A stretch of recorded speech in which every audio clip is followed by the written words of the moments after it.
No one likes a negative Nancy, but you will be amazed at the amount of positivity that will flow into your life when you do what you know is right, even if it is a hard decision. What will be the next hot set to take off? I mean, this can all be very exhausting. Don't you want to see other kids have that experience? I know I do.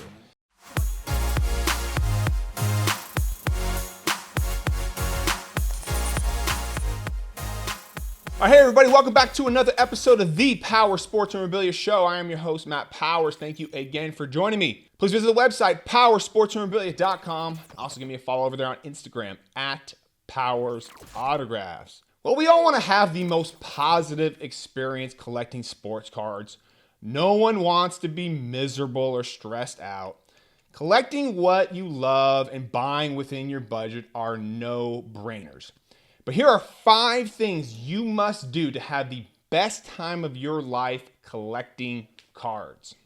Number 5, you must give freely of what you know.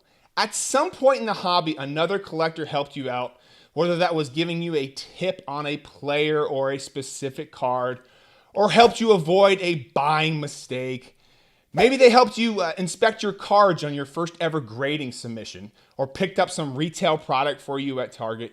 You haven't gotten to where you are right now without help. None of us have. Now that you have gained some experience in the hobby, you must share that knowledge freely with others. I'm not talking about giving away all your secrets.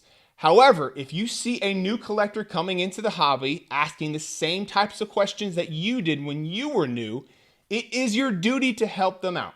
You don't need to help everyone, but when you have the opportunity to, I would suggest that you do. This is one of the main reasons I created this YouTube channel, as a way for me to freely share the knowledge I have gained. When you share knowledge without any strings attached, a sense of purpose and connection to others appears out of nowhere. You will be amazed how much your life and experience in the hobby improves when you do that.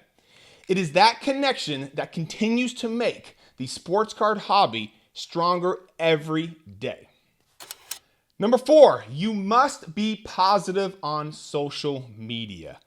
No one likes a negative Nancy. I mean, how many times have you seen someone ask a legit but silly question they didn't know the answer to, only to get ridiculed by others?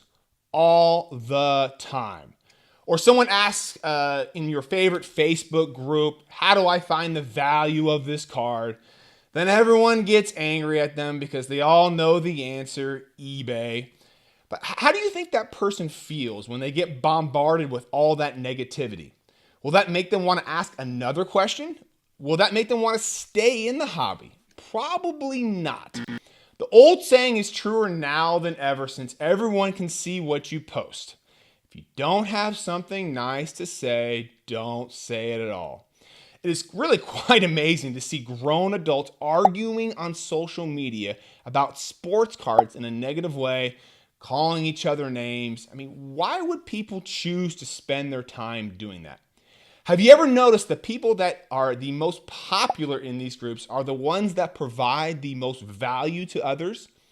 Whether that be deals on cards or knowledge about the hobby, people flock to that person or always tag them in a question that comes up that no one knows the answer to. Be that person, okay? The one that is positive and actually provides value to the hobby, not one that sucks all the energy out of the room. After all, being negative is extremely physically and mentally tiring. Being positive and helpful is a lot less work. Think of all the time you will save by not wasting energy on negative things in the hobby. And number 3, your collection must do good for others. Having an awesome sports card collection and not sharing the benefits of it with anyone but yourself really limits the impact your collection can have on you and others.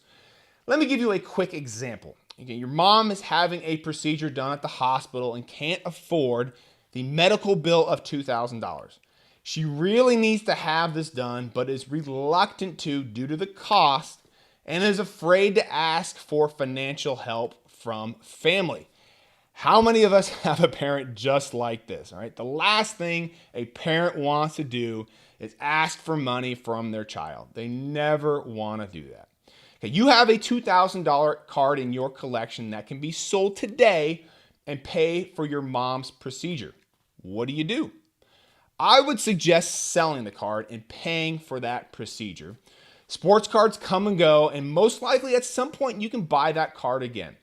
But you will be amazed at the amount of positivity that will flow into your life when you do what you know is right, even if it is a hard decision. In my life, I've been in situations where I thought I was giving up a ton to help someone, only to finally see all the benefits that came my way years later and realizing I actually came out way ahead. Now, I'm not talking about financially, but in improved relationships and spiritually. Selling that $2,000 card to help your mom will do way more for you and your family than keeping it in your collection.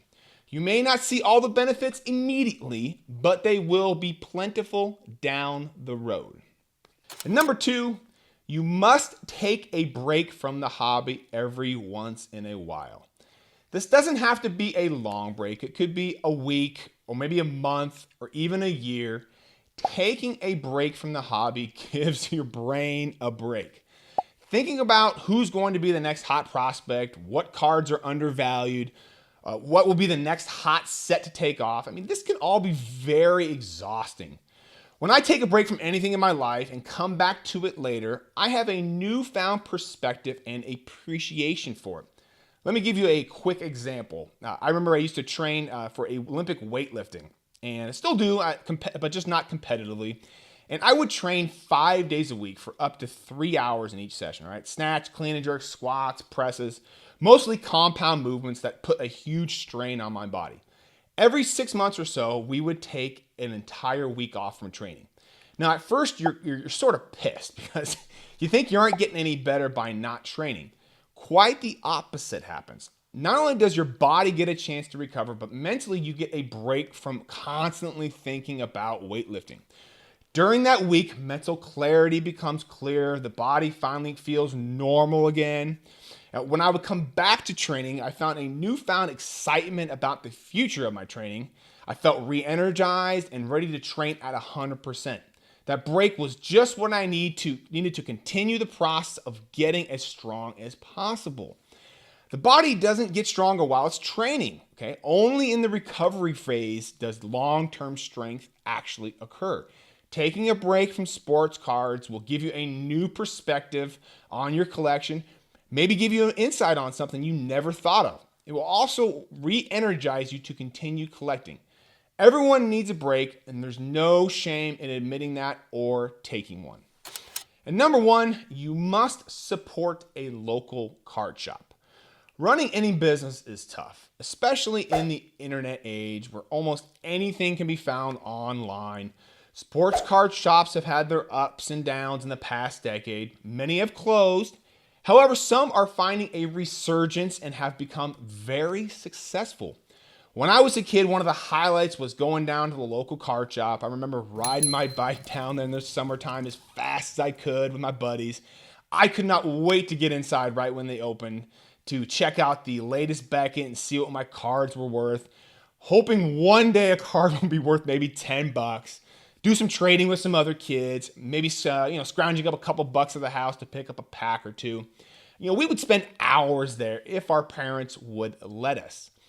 Don't you want to see other kids have that experience? I know I do. That's why it's important to support a local card shop if you are lucky enough to have one in your area. You don't have to go in and buy expensive hobby boxes. Maybe just go in and buy some supplies or singles.